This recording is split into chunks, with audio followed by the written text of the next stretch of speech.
Good morning, students. Good morning, sir. Okay, everybody, you see that our two students, Niladri Das and Dia Dalal, are standing in front of me.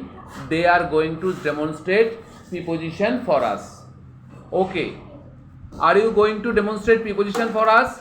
Yes. Yes. Say it louder. Whatever you will say it louder. Okay. Okay, demonstrate. We will see. Okay, start. Okay, start.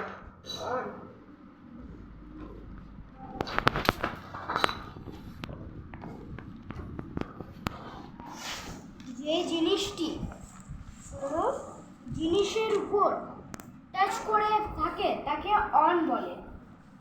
সবাই দেখো কি বোঝাচ্ছে, বোঝাও। যে জিনিসটি অপর জিনিসের উপর বক্সটার উপর, বক্সটা দিয়ে দেখো। যে জিনিসটি কোনো জিনিসের উপর থাকে টাচ করে থাকে তাকে বলে অন। অন, তাহলে এখানে কি হবে? লাইনটা কি হবে? The box, on the box is on the table.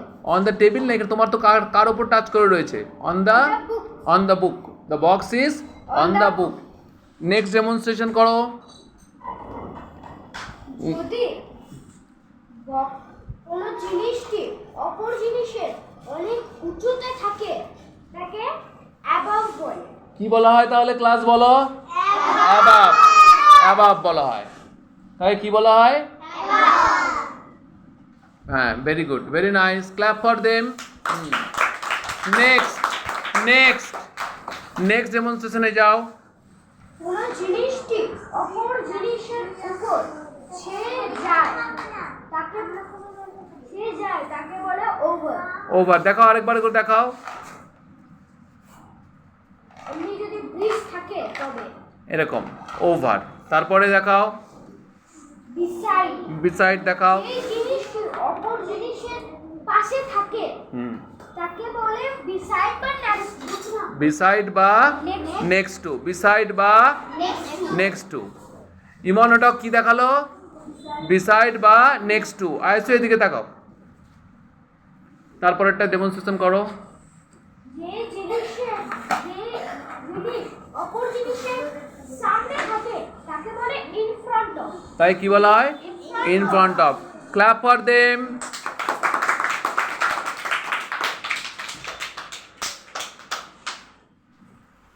হ্যাঁ, তারপরে যে জিনিসটি অপর জিনিসের পেছনে থাকে তাকে বলে বিহাইন্ড। কি বলা হয় তাকে? বিহাইন্ড। বিহাইন্ড মানে বাংলায় কি বুঝবো তাহলে আমরা? বাংলা শব্দতে পিছনে। পিছনে। Very nice. তারপরে ডেমনস্ট্রেশনে যাও। বিটুইন। যে জিনিসটি অপর দুটি জিনিসের মাঝখানে থাকে দেখাও দেখাও, বক্সটাকে মাঝখানে বসাও। বক্সটাকে মাঝখানে বসাও। যে জিনিসটি অপর দুটি জিনিসের মাঝখানে ওখানে কটা জিনিস রয়েছে? এখানে দুটি, একটি, আর এখানে একটি। দুটি জিনিসের মাঝখানে যদি থাকে তাহলে কি বলা হয়? বিটুইন। তাহলে কি বলা হয়? Between.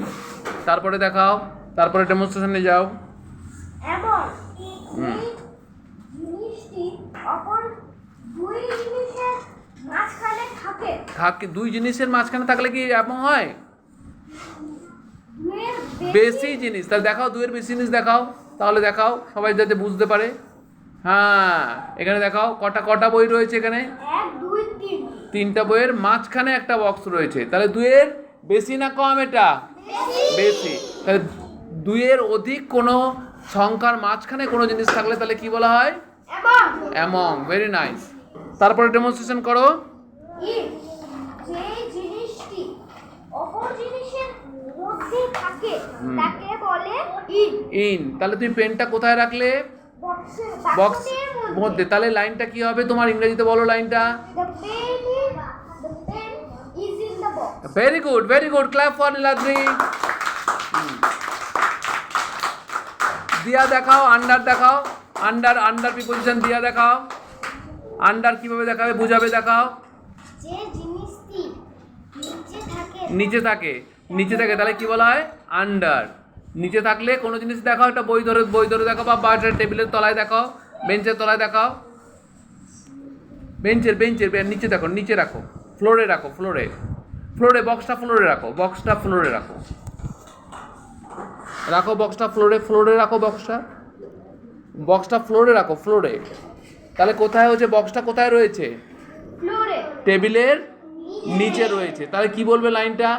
The box is is under the table। তাহলে নিচে থাকলে আন্ডার। তাহলে আমরা কি কি শিখলাম আজকে? আমরা কি কি প্রিপোজিশন শিখলাম? on, above, over, beside, next to, in front of, behind, between, among, in, under. Under. ঠিক আছে, তোমরা সবাই শিখলে? ঠিক আছে, clap for them. Thank you.